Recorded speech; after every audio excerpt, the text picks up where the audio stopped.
n'hésitez pas, hein, si jamais vous avez une lecture graphique sur un sujet, votre trace, et vous avez... Voilà.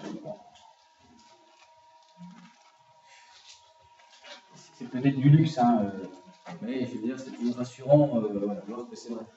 Si vous bien collé dans votre formulaire, faites attention, hein, le cos P moins cos Q.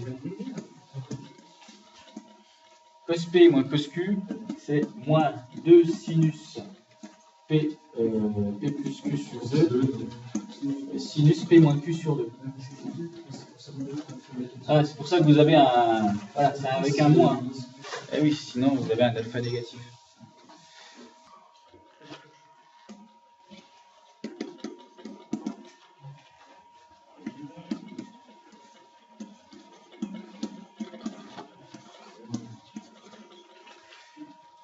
Donc vous avez dérivé f', vous avez trouvé 3,6 cos de t moins 3,6 cos sur t.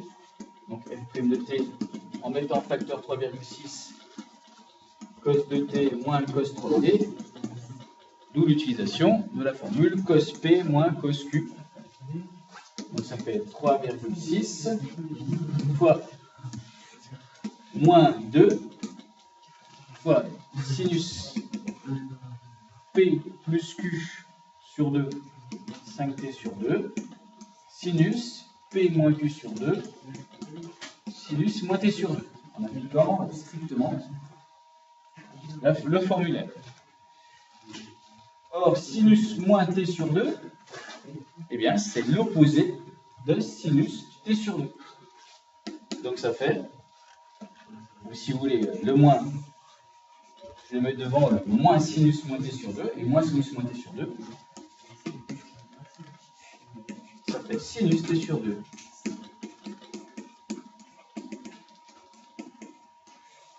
Voilà, et maintenant, j'ai quelque chose avec des termes positifs. Et ça fait donc 7,2 sinus 5t sur 2 sinus t sur 2. Sinus pi, ça fait 0. Sinus pi, oui, ça fait 0. Parce que tu seras en degrés. Tu seras en degrés à la place des 30 radians. Tu fais shift setup. C'est moins sinus. Sinus 5t sur 2, moins sinus. À quel endroit? Ah, c'est quoi? Le moins. En fait, le moins, je l'ai mis devant le sinus moins t sur 2. Comme c'est moins 2 fois sinus 5t, bah, à la rigueur, c'est 2 fois sinus 5t sur 2 fois moins sinus moins t sur 2. Le moins sinus moins t sur 2, c'est sinus t sur 2.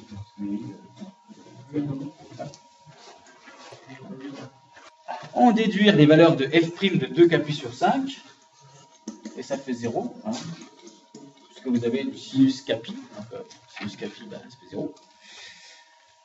Et à partir de là, qu'est-ce que ça veut dire que f' de 2 k sur 5, ça vaut 0? Ça veut dire que graphiquement, les tangentes sont, voilà, elles sont horizontales. Les tangentes sont horizontales et ça se passe uniquement aux extrémums, maximum et minimum. Donc à partir de là, ben, on en déduit les abscisses de M1, M2, M3. Il suffit de remplacer successivement K par 1, 2, 3, 4, 5. Et on s'aperçoit que, donc on a, l'abscisse de M1, c'est donc 2pi sur 5. L'abscisse de M2, c'est 4pi sur 5. L'abscisse de M3, 6pi sur 5. Et puis M4, 8pi sur 5.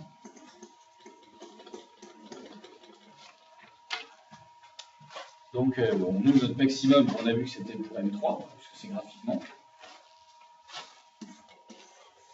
Donc, le maximum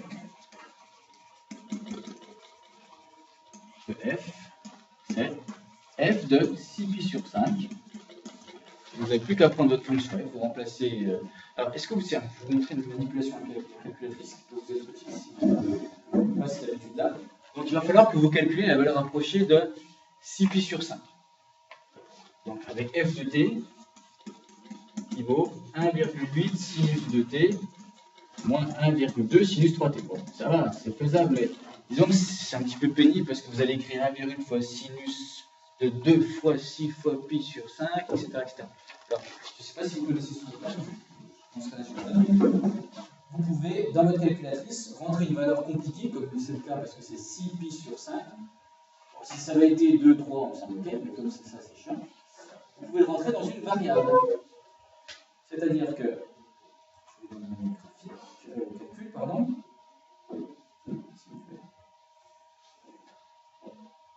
Donc, je pose 6 fois pi sur 5. J'écris, on ne voit pas grand-chose.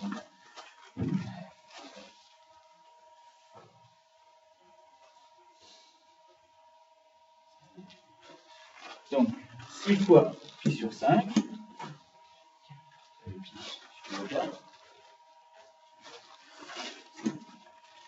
6 fois pi divisé par 5, voilà, 3,276, etc. Et je stocke ça dans X. Donc la flèche, c'est la flèche de stockage. Si vous avez une Texas, quelqu'un de Texas, non? Donc, flèche X. Pardon. Et donc, 3,76992, tout ça, c'est dans X. Maintenant, qu'est-ce que j'écris? J'écris mon truc, la fonction, pardon, 1,8 fois sinus 2x. Et voilà, à la place d'écrire sinus de 2 fois machin, j'écris sinus 2x. Sinus 2x moins 1,2 fois sinus 3x. Vous voyez, c'est quand même plus sympa à écrire. Et puis je fais Z, et boum, vous voyez la valeur, parce qu'il a remplacé x, qui est là, par 3, j'ai 2,85. Alors si vous avez la calculatrice avec le mode trace, vous l'avez aussi, hein, quelque part, puisque vous l'avez au maximum. Voilà. Alors on peut même changer, on change la fenêtre, hein. On peut aller jusqu'à 6. Voilà, bon. Et puis donc, voilà, j'essaie de trouver le maximum, hein, de 85,2. Bon, après vous avez Gsolve. Attendez.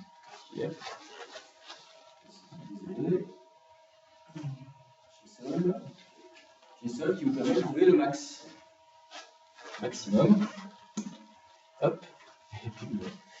Alors là, il va plus le dessus. Donc après, j'ai juste à déplacer mon curseur. Je fais hop. Là, il m'a trouvé le minimum. Et là, hop, il me trouve le maximum, 2,253, etc. etc. Voilà. Donc avec Gsolve et option max, vous avez carrément, il vous met pile sur les max. Voilà. Donc ça, c'est utiliser la calculatrice de manière sympa.